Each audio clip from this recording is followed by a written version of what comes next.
जय भीम नमो बुद्धाय। सत श्री अकाल, नीला सलाम। तो सबसे पहले करुणा के सागर भगवान तथागत गौतम बुद्ध को चरणों में नमन करता हूँ। आज गुरु गोविंद सिंह जी की जयंती है, जो सिखों के 10वें गुरु माने जाते हैं। तो मेरी तरफ से सभी लोगों को गुरु गोविंद सिंह जी की जयंती का हार्दिक हार्दिक शुभकामनाएं। जय भीम नमो बुद्धाय। जय भीम नमो बुद्धाय। सत श्री अकाल, नीला सलाम। तो सबसे पहले मैं करुणा के सागर भगवान तथागत गौतम बुद्ध के चरणों में नमन करता हूँ और अपने सभी संतों, बहुजन संतों, महापुरुषों के चरणों में नमन करता हूँ।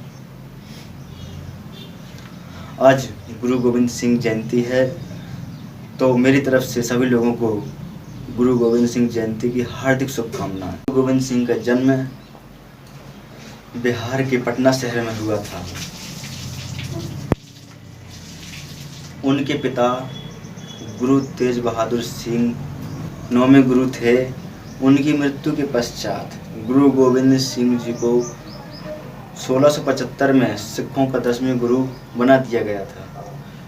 गुरु गोविंद सिंह जी एक आध्यात्मिक गुरु, योद्धा और कवि थे। 1704 ईस्वी में जब मुगल शासकों का दमन चरम सीमा पर था,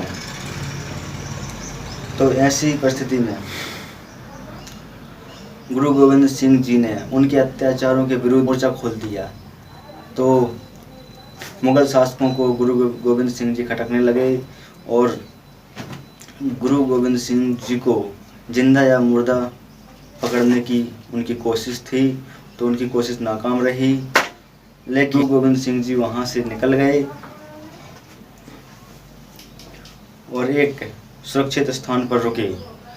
तो वहाँ भी मुगल शासकों ने उनको घेर लिया था। तो वहाँ पर उनकी सेना में कुल वो स्वयं और उनके 2 बच्चे और 40 सिख ही बचे थे, यानी कि 43 सिख। तो 43 सिखों ने मिलकर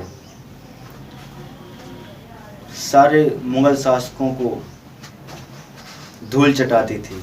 एक महान गुरु माने जाते हैं भारत के इतिहास में।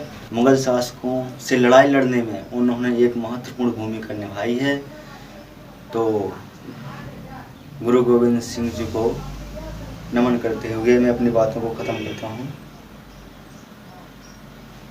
जय। सिखों के 10वें गुरु गुरु गोविंद सिंह का जन्म सिख के 9वें गुरु तेग बहादुर द्वारा माता गुजरी के घर पटना में 22 दिसंबर 1666 को हुआ था।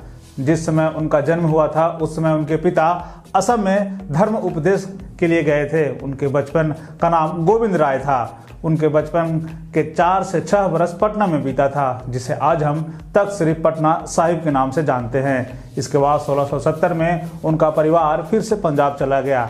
मार्च 1672 में उनका परिवार हिमालय के शिवालिक पहाड़ियों में स्थित चक नानकी नामक स्थान पर आ गया।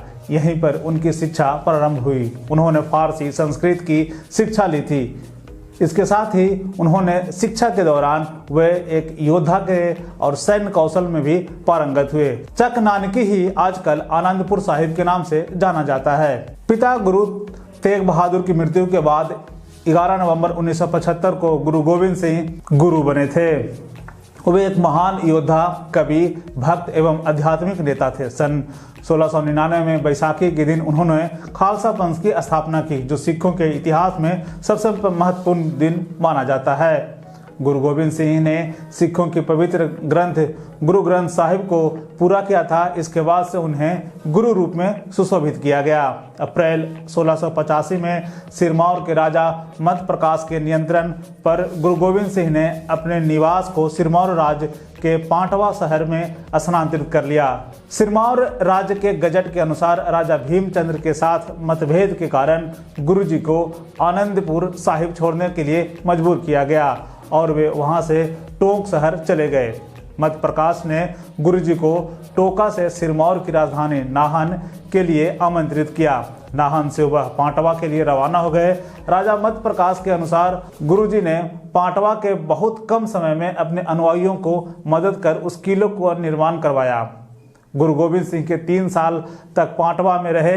इसी दौरान उन्होंने कई ग्रंथों की रचना की। सन 1667 में नादौन की पहाड़ी में गुरु गोविंद सिंह, भीमचंद और अन्य मित्र देशों की पहाड़ी राजाओं की सेनाओं ने आलिफ खान और उनके सहयोगियों की सेनाओं को हरा दिया था।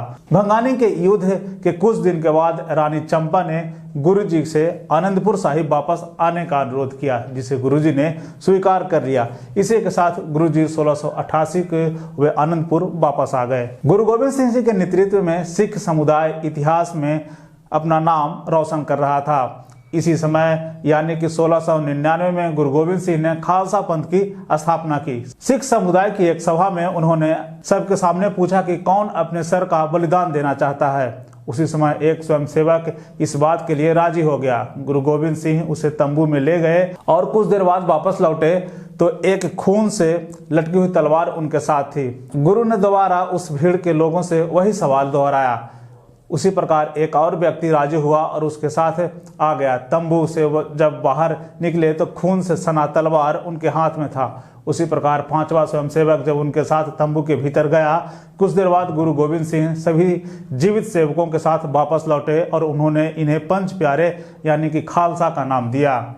8 मई सन 1705 में मुक्तेश्वर नामक स्थान पर मुगलों के भयावह युद्ध हुआ, जिसमें गुरु जी की जीत हुई। अक्टूबर सन 1706 में गुरु जी दक्षिण गए, जहां पर उन्हें औरंगजेब की मृत्यु का पता चला।